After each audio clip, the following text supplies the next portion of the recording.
I ran a recording studio for over 20 years and I noticed something heartbreaking. So many talented musicians I saw didn't exactly quit music, they just went quiet.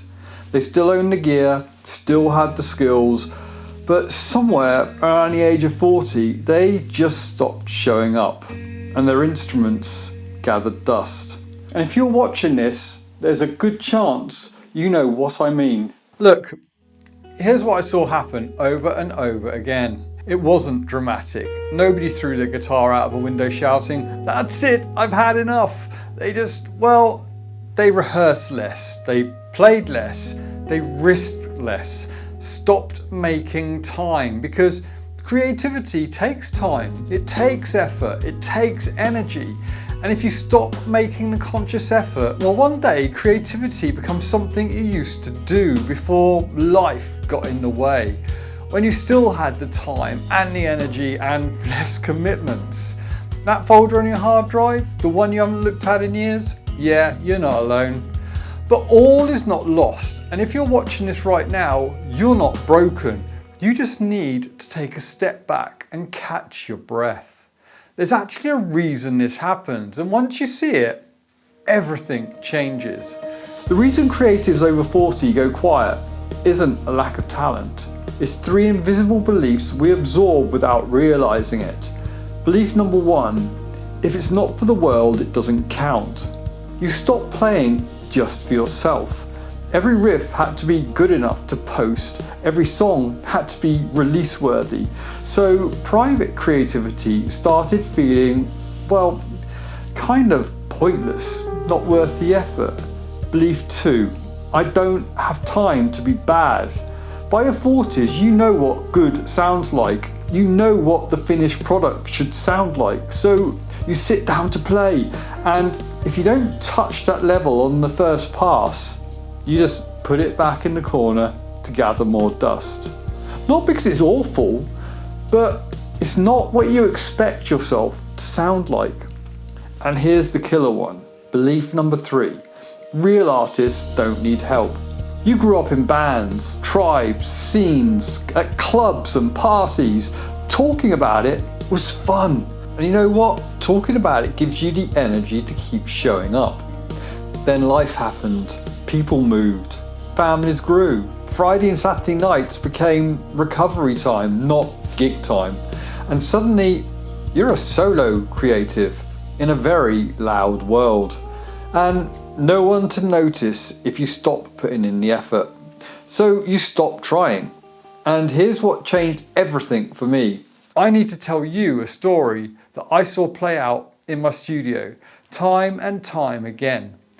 People would book sessions, not because they were chasing fame. They wanted a record, not the vinyl type, but a reminder, so their grandchildren would know who they had been.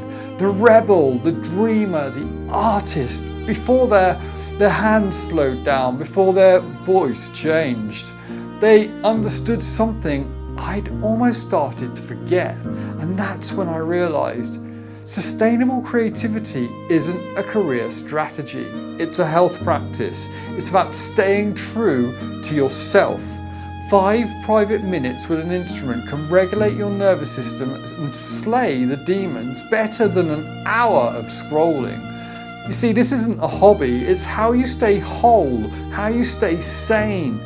Now, you might be thinking, that sounds nice, but I'm still alone. I still don't have the band. And yeah, I get it. And that's exactly why I want to show you something now.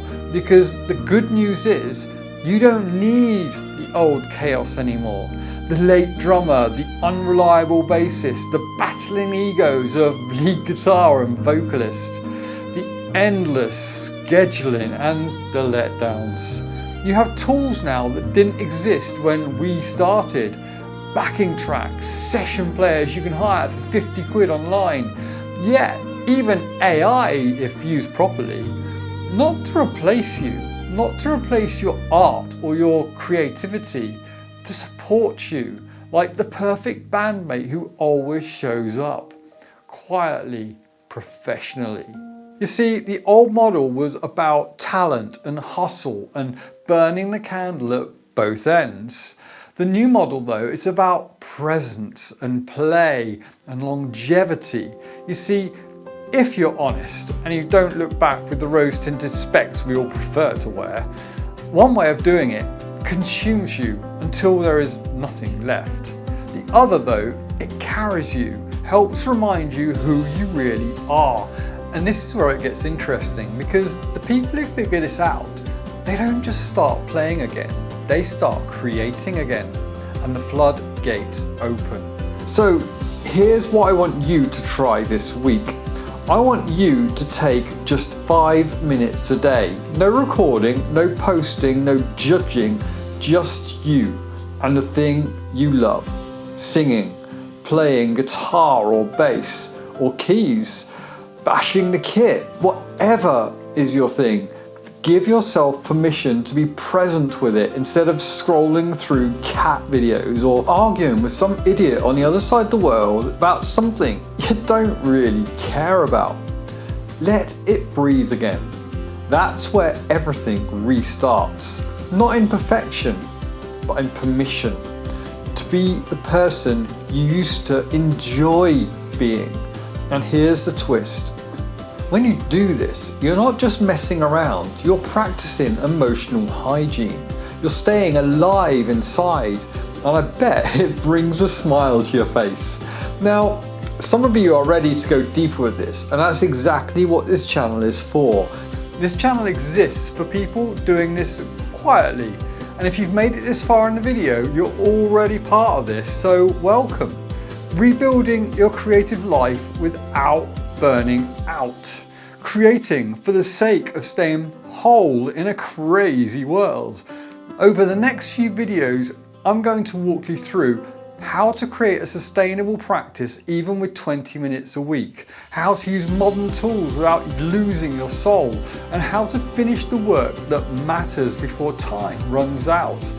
If that resonates, hit subscribe, because the next video builds directly on this. It's right here. You didn't go quiet because you failed. You went quiet because you cared, because you didn't want to cheapen what mattered. That's not the end, that's wisdom.